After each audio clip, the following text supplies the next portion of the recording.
Assalamualaikum warahmatullahi wabarakatuh.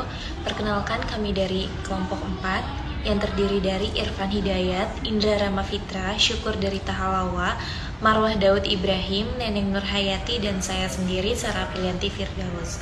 Kami akan sedikit menjelaskan mengenai gaya kepemimpinan otoriter. Apa itu gaya kepemimpinan otoriter? Kepemimpinan otoriter adalah gaya manajemen yang menumpukan proses decision making pada posisi kepemimpinan teratas.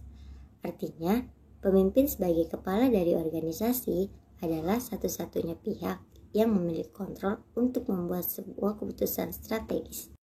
Ciri kepemimpinan otoriter: tidak meminta atau menerima masukan dari orang lain untuk mengambil keputusan. Sosok pemimpin membuat semua keputusan dalam perusahaan, baik skala kecil maupun besar.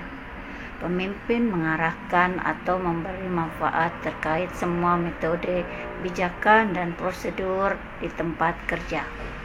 Anggota kelompok jarang dipercaya untuk membuat keputusan atau mengerjakan tugas penting. Pekerjaan cenderung sangat terstruktur dan sangat kaku. Kreativitas dan pemikiran out of the box cenderung tidak didukung. Peraturan dijabarkan dan dikomunikasi dengan jelas. Contoh pemimpin otoriter: Adolf Hitler, Richard Nixon, Queen Elizabeth, Genghis Khan. Lanjut, perusahaan yang tepat bagi kepemimpinan otoriter. Gaya kepemimpinan otoriter masih umum diterapkan di beberapa lembaga yang bertekanan tinggi seperti militer, manufaktur, misi darurat, bisnis konstruksi, restoran, kedirgantaraan, dan perusahaan dengan kota penjualan yang agresif. Selain itu, kepemimpinan otoriter dapat cocok diterapkan pada bisnis yang membutuhkan panduan tegas untuk melewati krisis atau tantangan karena: 1. Departemen atau tim yang tidak memenuhi tujuannya dalam kuartal terakhir. 2. Pergeseran kepemimpinan atau struktur perusahaan. 3. Perputaran perusahaan setelah penurunan. Dan yang terakhir, akan mengalami perubahan struktur organisasi secara besar-besaran.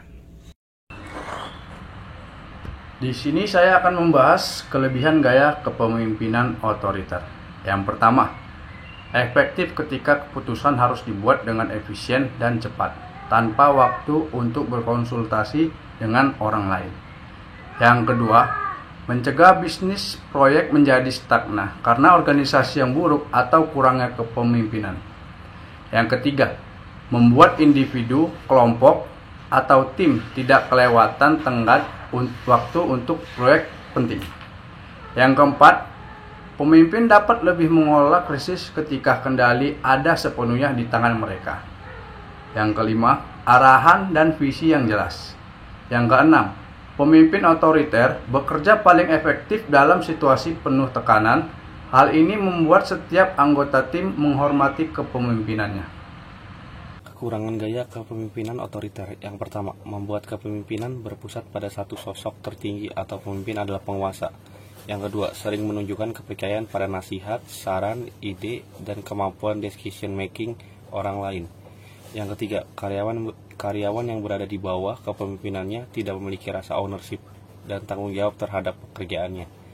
Yang keempat, membuka peluang bagi pemimpin untuk menyalahgunakan jabatannya. Yang kelima, kesuksesan kepemimpinan berdasarkan rasa takut dan keputusan bawahan yang bersifat kaku.